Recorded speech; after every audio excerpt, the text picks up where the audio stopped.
In naval warfare, a false flag refers to an attack where a vessel flies a flag other than their true battle flag before engaging their enemy. It is a trick designed to deceive the enemy about the true nature and origin of an attack. In the democratic era, where governments require at least a plausible pretext before sending their nation to war, it has been adapted as a psychological warfare tactic to deceive a government's own population into believing that an enemy nation has attacked them. In the 1780s, Swedish King Gustav III was looking for a way to unite an increasingly divided nation and raise his own falling political fortunes. Deciding that a war with Russia would be a sufficient distraction, but lacking the political authority to send the nation to war unilaterally, he arranged for the head tailor of the Swedish Opera House to sew some Russian military uniforms. Swedish troops were then dressed in the uniforms and sent to attack Sweden's own Finnish border post along the Russian border. The citizens in Stockholm, believing it to be a genuine Russian attack, were suitably outraged, and the Swedish-Russian War of 1788 to 1790 began. In 1931, Japan was looking for a pretext to invade Manchuria. On September 18th of that year, a lieutenant in the Imperial Japanese Army detonated a small amount of TNT along a Japanese-owned railway in the Manchurian city of Mukden. The act was blamed on Chinese dissidents and used to justify the occupation of Manchuria just 6 months later.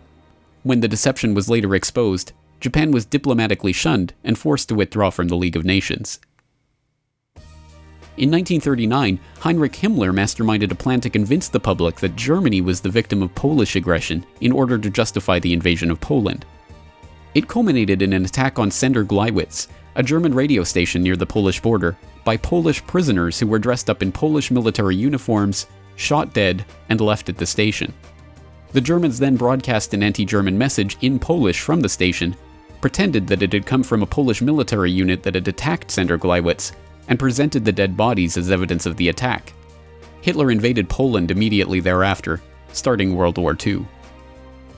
In 1954, the Israelis hired a number of Egyptian Jews to plant bombs in American and British cinemas, libraries, and other civilian targets, to be blamed on the Muslim Brotherhood or other malcontents. The plan, known as the Lavon Affair, was part of an effort to convince the British to retain their military presence in the occupied Suez Canal zone.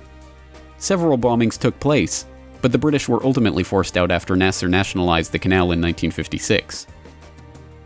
In 1962, the U.S. Joint Chiefs of Staff authored a document called Operation Northwoods, calling for the U.S. government to stage a series of fake attacks, including the shooting down of military or civilian U.S. aircraft, the destruction of a U.S. ship, sniper attacks in Washington, and other atrocities, to blame on the Cubans as an excuse for launching an invasion.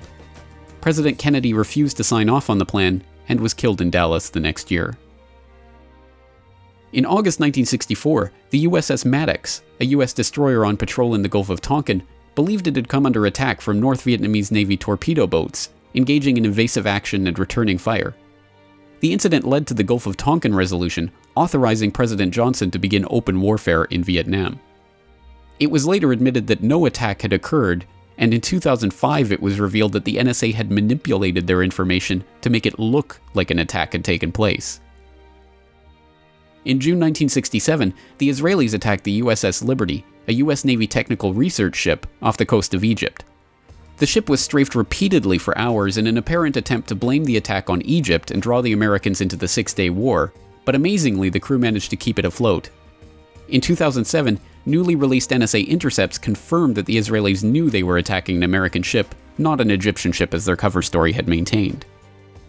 In the fall of 1999, a wave of bloody apartment bombings swept through Russian cities, killing 293 people and causing widespread panic. Although blamed on the Chechen terrorists that the Russians were fighting in the Second Chechen War, FSB agents were caught planting the exact same type of bombs as in the other blasts later that month. The government claimed that the bomb was part of a security exercise, and Vladimir Putin came to power as the next Russian president on the back of the terror wave later that year. In 2001, attacks in New York and Washington were blamed on Al-Qaeda as a pretext for invading Afghanistan. In the months leading up to the event, American negotiators had warned Afghanistan's Taliban that they were interested in securing right-of-way for proposed pipeline projects, and the US would achieve this with either a carpet of gold or a carpet of bombs. The Bush administration's first major national security directive, a full-scale battle plan for the invasion of Afghanistan, including command and control, air and ground forces, and logistics, was drafted and sitting on the president's desk to be signed off on September 4th, 2001, 7 days before the 9/11 attacks. The invasion proceeded as planned in October. These are but a few of the hundreds of such incidents that have been staged over the centuries to blame political enemies for attacks that they did not commit.